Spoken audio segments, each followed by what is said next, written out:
Hey, I'm back again. This time I'm doing a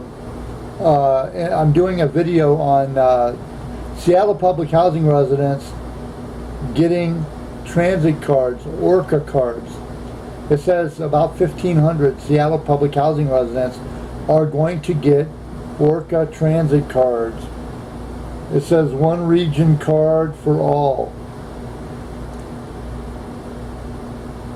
Some Seattleites who live in public housing will soon have access to free transit passes as part of a 1-year, $1 million pilot program.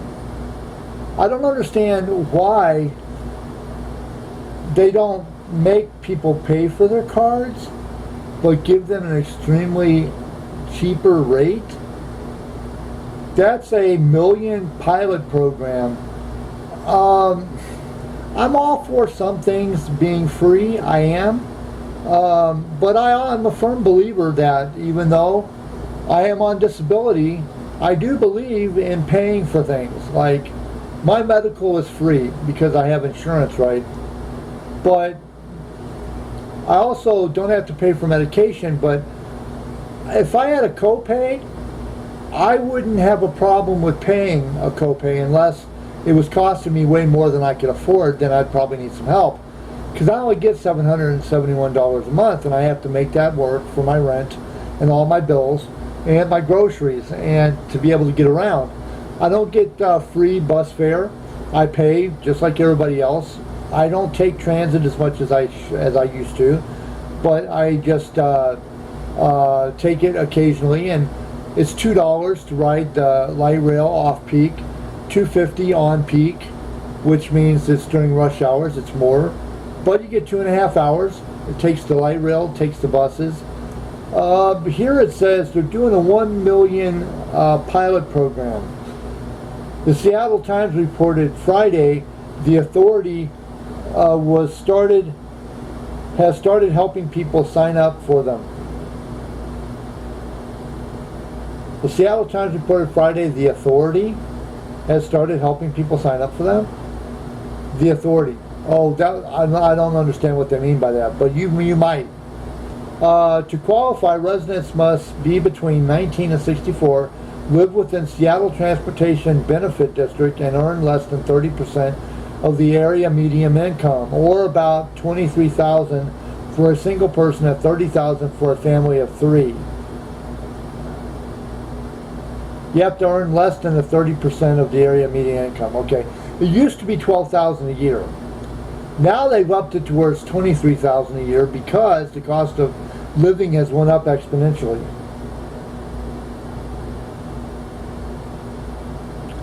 Our discounted program already serves seniors and people 18 and younger. Last year, the mayor and city council approved spending up to $7 million a year to give transit passes to high school students and some college students. Now, when I lived in Seattle back in the 90s, we had a really gorgeous transit system. People that were okayed for low-income bus passes that were on disability paid, I think it was, I want to say it was like $24 a month for their card. And that would take you all over the city. Yeah, and it would also take you on the ferry boats. You could go into Seattle. You can go into Everett, Washington with those passes.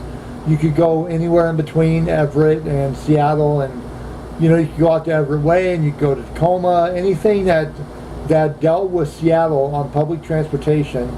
It was about $24, because I remember, because I had one at that time.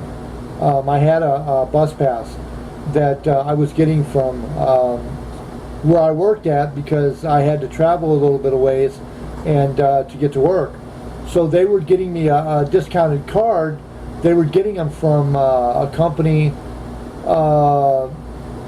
that helped with low income and disabled people and senior citizens. So it was coming out of my check. It says here, other discounted programs served seniors and people under 18 last year. The city council approved spending $7 for college students.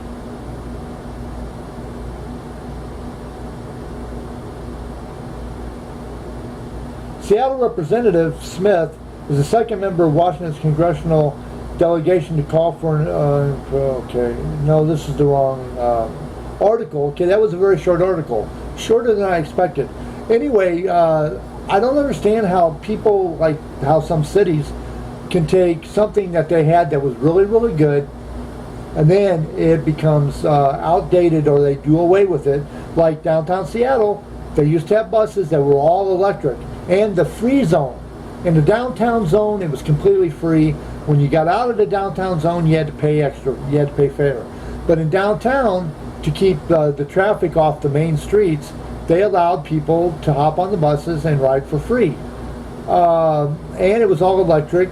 You didn't have to worry about any smog coming from cars and over congestion like you got now. And you could, if you're working, you could just hop on a bus, go to lunch, hop back on and go home. If you were in the middle of a park and ride, you could hop on the bus. It would take you to where you needed to go. If it was in the downtown zone, it was totally free, 6 in the morning to 9 at night.